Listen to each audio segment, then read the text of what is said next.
এই সন্তান যদি মা বাবার খেদমত করে থাকে তাহলে সন্তানের জান্নাত আল্লাহর হাবিব সাল্লাল্লাহু আলাইহি ওয়াসাল্লাম বলেন মা বাবার পায়ের নিচেই থাকবে।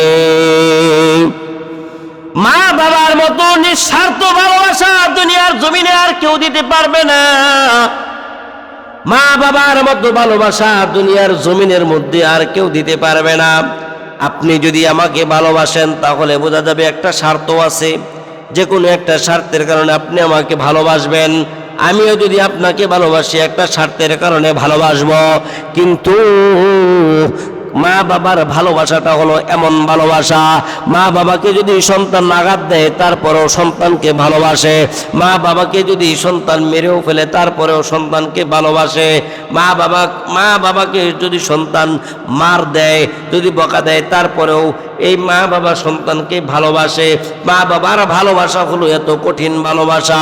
ওয়াইস আল কারনী রাহমাতুল্লাহি আলাইহি আল্লাহর নবীকে চিঠি দেওয়ার পর ওমর ফারুক রাদিয়াল্লাহু তাআলা আনহু প্রতি কাফেলার মধ্যে এরকম খোঁজ খবর নিতেছেন, ইয়ামানের থেকে কে আসলো। হঠাৎ করে দেখেন আল্লাহর নবীর কথা মতো, আল্লাহর নবীর ধারণা দেওয়ার মতো ইয়ামানের এই ওয়াইস আল কারনী চলে আসছেন। বলেন আলহামদুলিল্লাহ। যেমন বলছে আল্লাহর পয়গম্বর তেমনই পাইছে, যেমন আকৃতি দিছে তেমনই পাইছে। ওয়াইস আল কারনী রাহমাতুল্লাহি আলাইহি বুকে ধরে ওমর ফারুক রাদিয়াল্লাহু তাআলা আনহু কান্নাকাটি করলেন, ফুফিয়ে কান্নাকাটি করতেছেন। ওয়াইস আল কারনী রাহমাতুল্লাহি আলাইহি ওমর ফারুক রাদিয়াল্লাহু তাআলা আনহু বলতেছেন, এ ওয়াইস আল কারনী, কি এমন আমল করেছো, কি এমন ভালোবাসা আল্লাহর পয়গম্বরকে দিছো? তুমি তো কোনোদিন আল্লাহর নবীকে দেখো নাই, আল্লাহর নবীও তোমাকে দেখে নাই। বলো তো তাহলে তোমাদের দুইজনের ভালোবাসাটা এত গভীর হইল কিভাবে? আল্লাহর নবীর সাথে আমরা সব সময় থাকি, কিন্তু আল্লাহর নবী আমাদেরকে এত ভালোবাসে না। তোমাকে যত ভালোবাসে, তুমি এমন কি কাজ করলা যে কাজের কারণে আল্লাহর পয়গম্বর শত হাজার মাইল দূরের থেকে তোমাকে এত সুন্দর ভালোবাসা দিল? দুনিয়া কিচ্ছু না, আজ আছি কাল থাকবো না। দুনিয়াটা হলো একটা ধোঁকার জায়গা, একটা পরীক্ষার জায়গা। এই ধোঁকা থেকে যদি হেফাজতে থাকতে পারি, ধোঁকা থেকে যদি সরে কামিয়াবির রাস্তা যদি অর্জন করতে পারি, তাহলে আমাদের জন্য এই দুনিয়াটা হবে আমাদের আখেরাতের ফসল। নয়তো এই দুনিয়াটার ধোঁকার মধ্যে পড়ে আখেরাত বরবাদ করে দেব। এই জন্য ভাইয়েরা আমার, গত জুমায় আলোচনা করতেছিলাম মা বাবার খেদমত করলে কি হয়, মা বাবাকে ভালোবাসলে কি হয়। দুনিয়ার জমিনের মধ্যে জান্নাত পাওয়া যায় মা বাবার খেদমত করলে। মা বাবার খেদমত যে করবে তার জন্য দুনিয়ার জান্নাত, দুনিয়ার মধ্যে আল্লাহ তাআলা জান্নাতের হুকুম দিয়ে দিবে।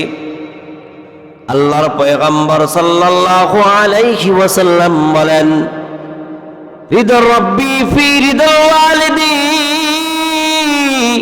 ওয়া সাকাতুর রাব্বি ফি সাকাতিল ওয়ালিদ। কোন সন্তানের প্রতি যদি মা বাবা সন্তুষ্ট হয়ে যায়, আল্লাহর হাবিব বলেন ওই সন্তানের প্রতি আমার মালিকও খুশি হয়ে যায়। যে সন্তানের প্রতি মা বাবা খুশি, ওই সন্তানের প্রতি আমার আল্লাহ খুশি। যে সন্তানের প্রতি মা বাবা খুশি না, ওই সন্তানের প্রতি আল্লাহ খুশি না। ও যুবক ভাইরা, যাদের মা বাবা দুনিয়ার জমিনে এখনো জীবিত আছে, মা বাবাকে খুশি করানোর দরকার, মা বাবাকে ভালোবাসার দরকার, মা বাবার ভালোবাসা পাওয়ার দরকার। যে ব্যক্তি দুনিয়ার জমিনের মধ্যে মা বাবার ভালোবাসা পাইছে রে, তার দুনিয়া আখিরাতের মধ্যে আর কিছুই লাগে না। যে ব্যক্তি মা বাবার ভালোবাসা দুনিয়ার জমিনের মধ্যে পাইছে, আল্লাহ বলেন আখিরাত তার জন্য খুব সহজ হয়ে গেছে। আল্লাহর হাবিব সাল্লাল্লাহু আলাইহি ওয়াসাল্লাম বলেন আল জান্নাতু তাহতা আকদামিল উম্মাহাত, মায়ের পায়ের নিচে সন্তানের জান্নাত। যে সন্তান মা বাবার খেদমত করবে, যে সন্তান মা বাবাকে ভালোবাসবে, আল্লাহ রব্বুল আলামিন তার জন্য দুনিয়াটা খুব সহজ করে দিবে। এত সহজ করে দিবে, মানুষ ফরজ ইবাদত করলে যতটুকু সওয়াব পাওয়া যায় আল্লাহ তাআলার নৈকট্য লাভ করতে পারে, ফরজের পাশাপাশি যদি কেউ মা বাবাকে সন্তুষ্ট করে তাহলে ওই সন্তুষ্টির কারণেও আল্লাহ তাআলা বলেন মা বাবার খেদমতের মধ্যেও ফরজ ইবাদত রয়েছে। এই জন্য পয়গম্বর বলেন কোন সন্তান যদি মা বাবাকে সৎ নজরে যদি কোন সন্তান একবার তাকায়, আমি আর আপনি 5 লাখ 6 লাখ টাকা দিয়া হজ করতে যাব, এ হজ কবুলও হইতে পারে নাও হইতে পারে, কিন্তু আল্লাহর হাবিব সাল্লাল্লাহু আলাইহি ওয়াসাল্লাম বলেন কোন সন্তান যদি তার মা বাবাকে সৎ নজরে যদি একটু তাকায়া দেখে, একটু মায়ার নজরে যদি দেখে, একটু ভালোবাসার নজরে যদি দেখে রে, তাহলে আল্লাহর পয়গম্বর বলেন একটা কবুল হজের সওয়াব তার আমলনামার মধ্যে দিয়ে দেওয়া হয়।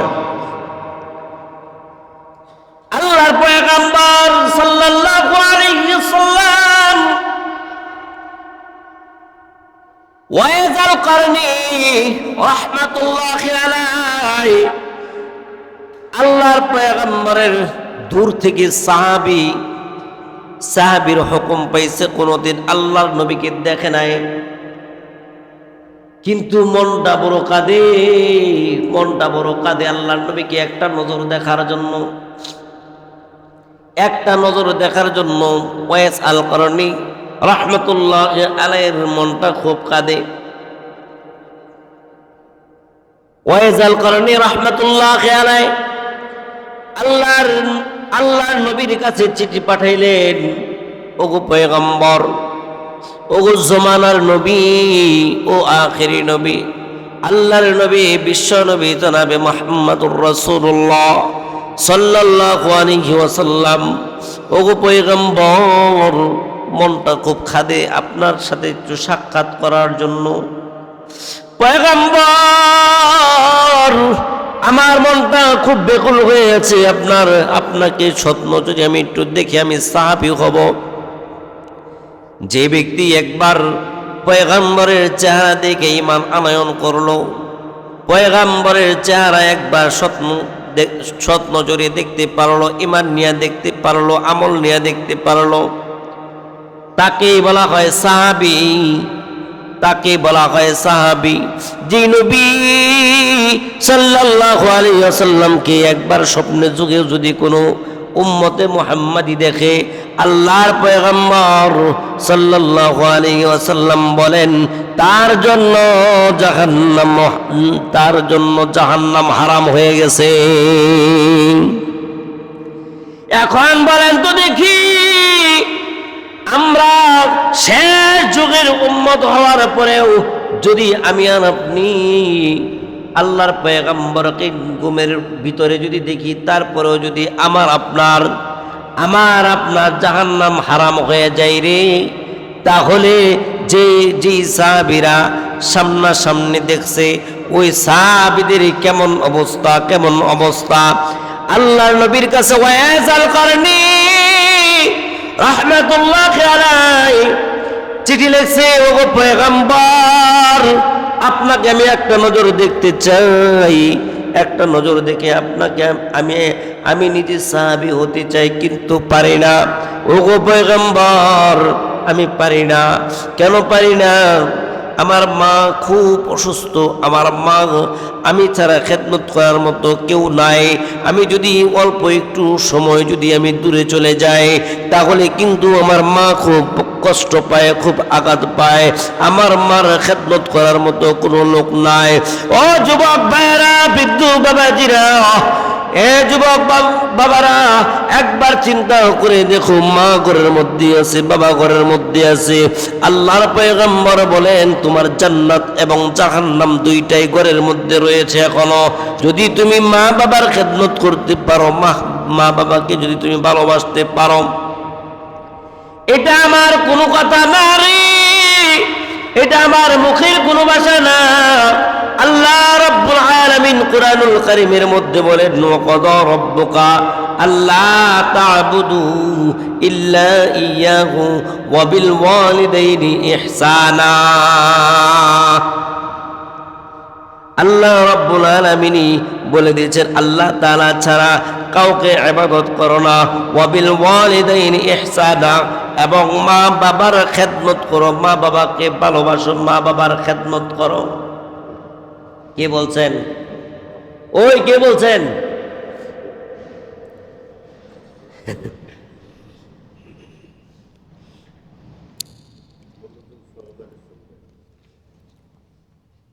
যাক, আমি ওয়াজ করতেই থাকি, শুনতেই থাকি। আল্লাহর পয়গম্বর গেছে গা, আবার গেছে জায়গাটা, গত সপ্তাহ ডিস্টার্ব করছে। আল্লাহর পয়গম্বর সাল্লাল্লাহু আলাইহি ওয়াসাল্লামের দরবারে চিঠি লেখার পর আল্লাহর পয়গম্বরকে বলেন, নবীজি, আমি আপনার সাথে সাক্ষাৎ করতে পারি না। কেন পারি না জানেন? আমার মা খুব অসুস্থ, এই অসুস্থ মাকে আমি রেখে যাইতে পারি না, কিন্তু প্রতিদিনই আপনার জন্য চোখের পানি ফেলায়, যদি একটা নজর দেখতে পারতাম, একটা নজর দেখতে পারতাম। এই চিঠিটা আল্লাহর পয়গম্বরের হাতের মধ্যে যায় পড়লো। আল্লাহর পয়গম্বর চিঠিটা পড়ে ভালোবাসার খাতিরে আল্লাহর পয়গম্বরের জুব্বা মোবারকটা খুলে এই ওয়াইস আল করণীর জন্য ওমর রাদিয়াল্লাহু তাআলা আনহুকে ডেকে বললেন, ওমর এদিকে আসো, এই যে আমার জুব্বাখানা, এই জুব্বাখানায় আমানের একটা ছেলে আসবে যার নাম ওয়াইস। ইয়ামানের একটা ছেলে আসবে, এই ছেলের নাম থাকবে ওয়াইস আল করণী। যদি কোনোদিন তার সাথে সাক্ষাৎ হয় বা তুমি কোনোদিন ইয়ামানে যাও, তাহলে আমার জুব্বাটা এই ওয়াইস আল করণীকে তুমি দিয়ে দিবা। কেমন ভালোবাসা, কেমন মোহাব্বত, কি মোহাব্বত, আশিকে মাশুকের কাজ, কত ভালোবাসা, কত মোহাব্বত করে নিজের জামাটা তার সাহাবী, প্রিয় সাহাবীকে দিতে পারে। ওমর রাদিয়াল্লাহু তাআলা আনহু আশ্চর্য হয়ে গেল, কোনদিন দেখে নাই আমার নবীকে, আমার নবীও দেখে নাই কোনদিন দেখে নাই। কিন্তু আমরা, ওমর হইল খুব কাছের একজন সাহাবী, চারজনের মধ্যে একজন হলো ওমর। কিন্তু এই ওমরকে দিল না, কিন্তু এই পাগলটাকে কেন দিল? ওমর রাদিয়াল্লাহু তাআলা কোনো কোশ্চেন করলেন না, কোনো প্রশ্ন করলেন না। ওমর রাদিয়াল্লাহু তাআলা যখনই কাফেলা আসতো তখনই জিজ্ঞাসা করতো, তোমাদের মধ্যে কি কেউ আছো? ইয়ামানের কোন লোক তোমাদের মধ্যে কি কেউ আছে? আল্লাহর পয়গম্বর ওই ওয়াইস আল করণীর ধরন, আকৃতি সবকিছু বলে দিয়েছেন ওমরকে, এমন এমন হবে, এমন এমন চেহারা হবে, এতটুকু উচ্চতা হবে, এমন স্বাস্থ্য হবে, এমন এমন বডি ফিটনেস হবে। ওমর প্রতি কাফেলার মধ্যে খোঁজ খবর নেই যে ইয়ামানের কোন লোক আছে কিনা, ইয়ামানের কোন লোক আছে কিনা। এই যুবক চাকরি করি, ব্যবসা বাণিজ্য করি, মা বাবার ওষুধ কেনার টাকা পাই না, মা বাবাকে ওষুধ কেনার টাকা আমি দিতে পারি না, কিন্তু বিবি বাল বাচ্চাকে নিয়ে খুব আনন্দে আমাদের সংসার চলে। আমরা ব্যাংকের মধ্যে ডিপিএস করি, আমরা ব্যাংকের মধ্যে টাকা জমাই, আমরা এরকম বিভিন্ন খাদের মধ্যে টাকা জমাই, ঘরের মধ্যে ফার্নিচার করি, ঘর বিশাল আলিশান ঘর নিয়ে আমরা বাসা নিয়ে থাকি। কিন্তু মা আর বাবা ভাই ভাই দুইজন ডিভাইডেড হওয়ার কারণে সেই ভাইও দেখে না, আমিও দেখি না। বলো তো দেখি, সেই মা সে বাবা কি খুব সন্তুষ্ট আছে আমার উপরে? না রে না, কোনদিনও সন্তুষ্ট না। বাবা মা কাকে বলে? আমাকে দিই, আমি বলি আমার তিনজন সন্তান, তিনটা ছেলে, আমার তিনটা ছেলে। আমি যখন একটা কাপড় ক্রয় করি একজনের জন্য ক্রয় করি না, একজনের জন্য কিন্তু আমি ক্রয় করি না। একজনের জন্য যদি আমি একটা গেঞ্জি ক্রয় করি, আমি তিনজনের জন্য গেঞ্জি ক্রয় করি। একজনের জন্য শীতের কাপড় কিনলে আমি কিন্তু তিনজনের জন্যই শীতের কাপড় আমি ক্রয় করি। বাবা মা তো এমনই রে ভাই, আমার বাবাও তো, আমরা ভাই বোন যে কজন আছি আমাদের জন্য একসাথে কাপড় ক্রয় করেছে, কাউকে ডিভাইডেড করে আলাদা করে দেয় নাই। সব সন্তানকে মা বাবা একটা নজরে দেখে, দুইটা চক্ষুকে একটা চক্ষু বানাইয়া 5টা 10টা সন্তানকে একরকম ভাবে দেখে, একরকম ভাবে দেখে। মা বাবা সন্তানদেরকে লালন পালন করে, মা বাবাকে ভালোবাসে, মা বাবা সন্তানদেরকে ভালোবাসে, এক নজরে দেখে দেখে ভালোবাসে। কিন্তু কেমন সন্তান হইলাম, মাস গেলে আমি পর্যাপ্ত পরিমাণ বেতনের চাকরি করি, বেতন নিয়ে আমি ঘরে ফিরি, কিন্তু মাস শেষ হইলে মা ফোন দেয়, বাবা রে কতদিন যাবৎ কোমরটা নিয়ে উঠতে পারি না, খুব ব্যথা। মা ফোন দেয়, বাবা খুব অসুস্থ হয়ে গেলাম, ভাত খাইতে পারি না, যদি আমার একটু দুধ আর একটু কলা হয়। মা বলে আমি খাইতে পারি, পেটটা খুব ভরে। বাবা এমনি কোনো কিছু আমি খাইতে পারি না। কিন্তু বাবা আমি যখন ছোট্ট, বাবা যখন বাজার থেকে দুধ আর কলা যখন নিয়ে আসে, বাবা যখন দুধ আর কলা নিয়ে আসে, এক হালি কলাও যদি আনে, 4 পিস কলাও যদি বাবা যদি বাজার থেকে নিয়ে আসে, আমরা ভাই বোন 2জন, মা বাবা 2জন, 4জন, এই হিসাব করেও যদি আনে, দেখবে বাবার কলা অনেক ঘরের মধ্যে বাবা খেয়ে ফেলে, 2 ভাই বোন 2টা খেয়ে ফেলে, একটা কলা আবার থেকে যায়, সেই দুঃখিনী মা দুঃখিনীর কলাটা এখনো থেকে যায়। দেখবেন আলমারির মধ্যে, সুকেজের মধ্যে, বিভিন্ন জায়গার মধ্যে কলা ধরে গেছে। সন্তান যখন আবার কান্নাকাটি করে, সন্তান যখন আবার খাবার জন্য আহাজারি করে, তখন মা দুঃখিনী এই কলাটা বের করে আবার পেয়ালা থেকে কিছু দুধ বের করে দেখবেন সন্তানকে আবার দিছে। সন্তান চিন্তা করে না এটা আসলো কোত্থেকে, সন্তান কিন্তু এই দুধ আর কলা খেয়ে সে কিন্তু ঘর থেকে বের হয়ে যায়। যে মা যে বাবা না খেয়ে না পরে আমাকে আপনাকে লালন পালন করলো, বলেন তো দেখি সেই মা বাবার খেদমত করার দরকার আছে না নাই?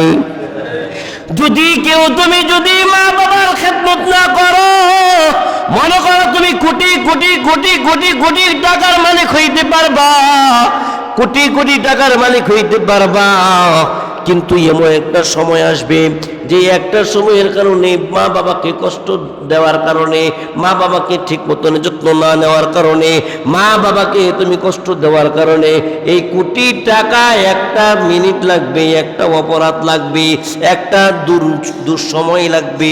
ওই দুঃসময়ের কারণে, অভাবের কারণে, ওই দুঃখের কারণে দেখবা তোমার কোটি টাকা লিলামে বিক্রি হয়ে গেছে। কোটি টাকার কোনো খোঁজ পাবা না, কোনো খোঁজ পাবা না। বাংলাদেশের মধ্যে আমি কোনো দল করি না, আমি আওয়ামী লীগও করি না, বিএনপিও করি না, জামাতও করি না, কোনো দলে করি না, আমি কিচ্ছু করি না। আমাকে কোনো দলের সাথে কোনো সময় কোনোভাবে কোনো দিনও ভাববেন না। আমি ইসলামী আন্দোলনও করি না, কোনো কিছুই করি। যখন ভোট আসবে আমার ভোট আমি একজনকে দিয়ে চলে আসবো, আমি ওইগুলোর মধ্যে নেই। তারপরেও আমি বোঝানোর জন্য বলি, রে ভাই, বর্তমান সময়ের মধ্যে লক্ষ লক্ষ কোটি কোটি টাকা ব্যাংকের মধ্যে রেখে বা দূর কোনো দেশের মধ্যে রেখে হয়তো সেও চলে গেছে, নয়তো দুনিয়া থেকে বিদায় হয়ে গেছে। বলেন, টাকার জায়গায় টাকা আছে না নাই? টাকার জায়গায় টাকা আছে, সম্পদের জায়গায় সম্পদ আছে, কিন্তু মানুষটা নাই। বাবা মাকে খাওয়াইলো না, সন্তানদেরকেও ভালো করে খাওয়াইতে পারলো না, দেখতে পারলো না, আরাম আয়েশ করতে পারলো না। কি লাভ হইল এই সম্পদের? কি লাভ হইল এই ভালোবাসার? এই জন্য মালিক আগে থেকে কোরআনুল কারীমের মধ্যে বলে দিয়েছেন। আমরা যদি বলি যে কোরআন ও হাদিস থেকে আলোচনা করার জন্য, তাহলে কিন্তু দেখবেন আজকে লেগে যাবে ওই ভাইয়ের শরীরের মধ্যে, কালকে লাগবে ওই ভাইয়ের শরীরের মধ্যে, তারপরে লাগবে ওই ভাইয়ের শরীরের মধ্যে। কোরআন হাদিস দেখেন, এই জায়গার মধ্যে কি বলছে? মা বাবার খেদমত করার কথা বলছে। মা বাবার খেদমত যে মানুষগুলো দুনিয়ার জমিনের মধ্যে করবে, আল্লাহ রব্বুল আলামিন ওয়াদা করেছেন, ওয়াদা যে এই সন্তান দুনিয়া আখিরাত উভয় জাহানের মধ্যে কল্যাণ কামিয়াবি হবে, অকল্যাণ হবে না, অকামিয়াব হবে না। এই সন্তান যদি মা বাবার খেদমত করে থাকে, তাহলে সন্তানের জান্নাত আল্লাহর হাবিব সাল্লাল্লাহু আলাইহি ওয়াসাল্লাম বলেন মা বাবার পায়ের নিচেই থাকবে। মা বাবার মতো নিঃস্বার্থ ভালোবাসা দুনিয়ার জমিনে আর কেউ দিতে পারবে না। মা বাবার মতো ভালোবাসা দুনিয়ার জমিনের মধ্যে আর কেউ দিতে পারবে না। আপনি যদি আমাকে ভালোবাসেন, তাহলে বোঝা যাবে একটা স্বার্থ আছে, যে কোনো একটা স্বার্থের কারণে আপনি আমাকে ভালোবাসবেন। আমিও যদি আপনাকে ভালোবাসি, একটা স্বার্থের কারণে ভালোবাসবো। কিন্তু মা বাবার ভালোবাসাটা হলো এমন ভালোবাসা, মা বাবাকে যদি সন্তান আঘাত দেয় তারপরেও সন্তানকে ভালোবাসে, মা বাবাকে যদি সন্তান মেরেও ফেলে তারপরেও সন্তানকে ভালোবাসে, মা বাবাকে যদি সন্তান মার দেয়, যদি বকা দেয়, তারপরেও এই মা বাবা সন্তানকে ভালোবাসে। মা বাবার ভালোবাসা হলো এত কঠিন ভালোবাসা। ওয়াইসাল কারনী রাহমাতুল্লাহি আলাইহি আল্লাহর নবীকে চিঠি দেওয়ার পর ওমর ফারুক রাদিয়াল্লাহু তাআলা প্রতি কাফেলার মধ্যে এরকম খোঁজ খবর নিতেছেন, ইয়ামানের থেকে কে আসলো। হঠাৎ করে দেখেন আল্লাহর নবীর কথা মতো, আল্লাহর নবীর ধারণা দেওয়ার মতো ইয়ামানের এই ওয়াইস আল কারনী চলে আসছেন। বলেন আলহামদুলিল্লাহ। যেমন বলছে আল্লাহর পয়গম্বর তেমনই পাইছে, যেমন আকৃতি দিছে তেমনই পাইছে। ওয়াইস আল কারনী রাহমাতুল্লাহি আলাইহি বুকে ধরে ওমর ফারুক রাদিয়াল্লাহু তাআলা আনহু কান্নাকাটি করলেন, ফুফিয়ে কান্নাকাটি করতেছেন। ওয়াইস আল কারনী রাহমাতুল্লাহি আলাইহি ওমর ফারুক রাদিয়াল্লাহু তাআলা আনহু বলতেছেন, এ ওয়াইস আল কারনী, কি এমন আমল করেছো, কি এমন ভালোবাসা আল্লাহর পয়গম্বরকে দিছো? তুমি তো কোনোদিন আল্লাহর নবীকে দেখো নাই, আল্লাহর নবীও তোমাকে দেখে নাই। বলো তো তাহলে তোমাদের দুইজনের ভালোবাসাটা এত গভীর হইল কিভাবে? আল্লাহর নবীর সাথে আমরা সব সময় থাকি, কিন্তু আল্লাহর নবী আমাদেরকে এত ভালোবাসে না। তোমাকে যত ভালোবাসে, তুমি এমন কি কাজ করলা যে কাজের কারণে আল্লাহর পয়গম্বর শত শত হাজার মাইল দূরের থেকে তোমাকে এত সুন্দর ভালোবাসা দিল? আল্লাহর পয়গম্বরের সাহাবী হযরত ওয়াইস আল কারনী রাহমাতুল্লাহি আলাইহি তিনি বললেন, কি এমন আমল করেছি আমার তো জানা নাই।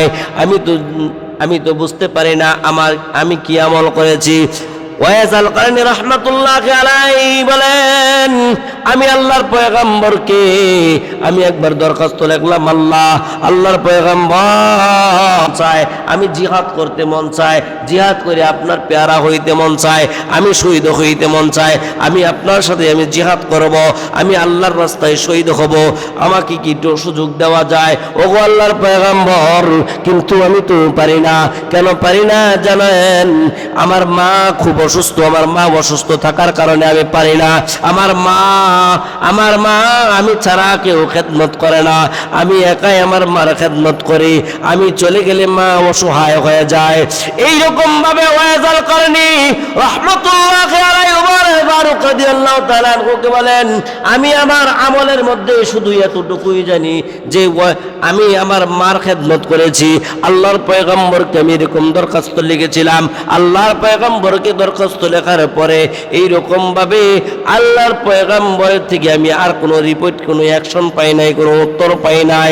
ওমর ফারুক রাদিয়াল্লাহু তাআলা আনহু বলেন, ওমর ফারুক রাদিয়াল্লাহু তাআলা আনহু বলেন, হে আল্লাহর পাগল, হে আল্লাহর নবীর পাগল, হে ওয়াইস আল কারনী, তোমার মতো দামি পৃথিবীর জমিনে আর কেউ নাই রে। আমরা আল্লাহর পয়গম্বরের কাছে থাকার পরেও এত দামি হইতে পারলাম না। তুমি যত দামি হয়ে গেছো, তোমার দামটা এত দামি হয়ে গেছে। এই যে দেখো, আল্লাহর নবীর পক্ষ থেকে তোমার জন্য হাদিয়া স্বরূপ। আল্লাহু আকবার। আর একটু জোরে বলেন না, আল্লাহু আকবার। আল্লাহর পয়গম্বর থেকে তোমার এই যে হাদিয়া, দেখো আল্লাহর পয়গম্বর তোমার জন্য কি হাদিয়া দিছে। আল্লাহর নবীর জামা মুবারক, আল্লাহর নবীর কুর্তা মুবারক, আল্লাহর নবীর জুব্বা মুবারকটা খুলে তোমাকে দিয়ে দিছেন। সুবহানাল্লাহ। এ ওয়াইস আল কারনী, তুমি তোমার মাকে এত বেশি ভালোবাসলা, যে ভালোবাসার কারণে আল্লাহর পয়গম্বর সাল্লাল্লাহু আলাইহি ওয়াসাল্লাম আবার বলতেছেন, আল্লাহর পয়গম্বর সাল্লাল্লাহু আলাইহি ওয়াসাল্লাম ওমর ফারুক রাদিয়াল্লাহু তাআলা আনহুকে বললেন, হে ওমর, তুমি এই জুব্বাটা ওয়াইস আল কারনীকে দিবা। ওয়াইস আল কারনীকে দিয়া তুমি ওয়াইস আল কারনীকে বলবা তোমার জন্য দোয়া করার জন্য, তুমি তার কাছ থেকে দোয়া নেবেন।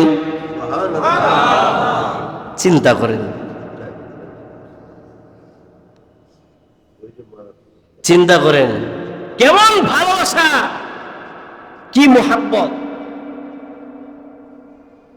আল্লাহর পয়গম্বর সাল্লাল্লাহু আলাইহি ওয়াসাল্লাম বলেন, হে ওমর, তুমি তার কাছ থেকে দোয়া নিবা, তোমার জাতির জন্য দোয়া চাইবা, দেশের জন্য তার কাছে দোয়া চাইবা, আর তাকে বলে দিবা তার জিহাদ করতে হবে না, তার আমাকে দেখতে হবে না, আমার কাছে আসতে হবে না।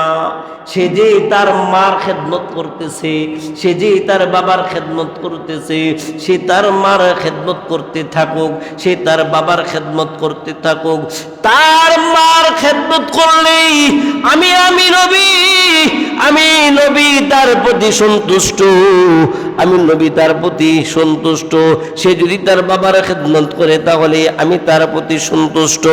আল্লাহর পয়গম্বর সাল্লাল্লাহু আলাইহি ওয়াসাল্লাম বলেন, মা যদি খুশি হয়ে যায় তাহলে আল্লাহ খুশি হয়ে যাবে, মা যদি অসন্তুষ্ট হয়ে যায় তাহলে কিন্তু আল্লাহ অসন্তুষ্ট হয়ে যাবে। এই জন্য যুবক ভাইরা, দুটি পা যদি আঘাত দাও, আমি তোমাদের পায়ে ধরে বলবো, মাসটা শেষ হলে স্যালারি পাওয়ার পরে সর্বপ্রথম তোমার মার জন্য কিছু টাকা বরাদ্দ করবা। প্রতি মাসের মধ্যে একটা অ্যামাউন্ট তোমরা রাখবা। আমার জীবন থাক আর না থাক, আমি যতদিন কামাই করব, আমি যতদিন রোজগার করব, আমি এত টাকা আমার মাকে আমি সর্বপ্রথম পাঠাবেন ইনশাআল্লাহ।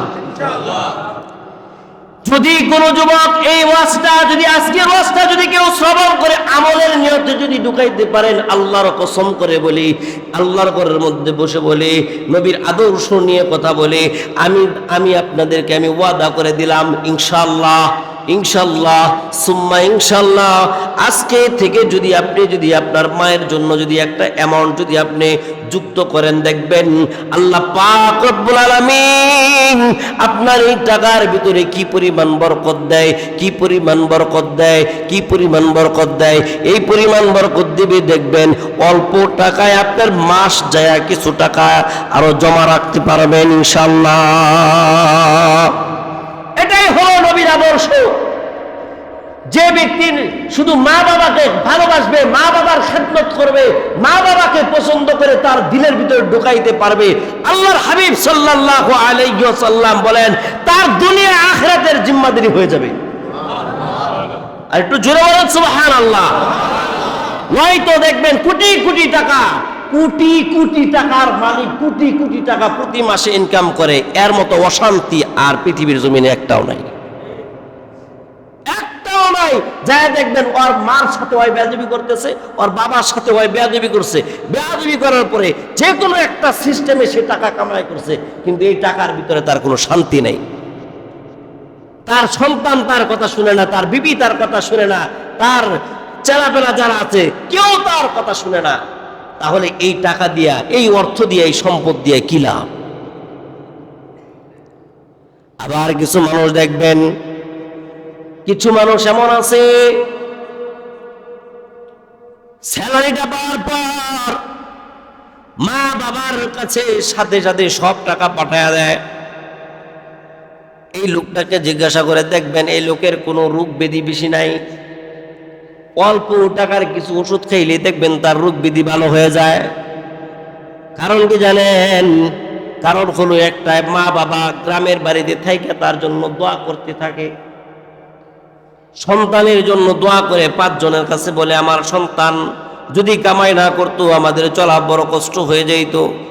মা বলে কত কি সন্তান গর্ভে ধারণ করলাম,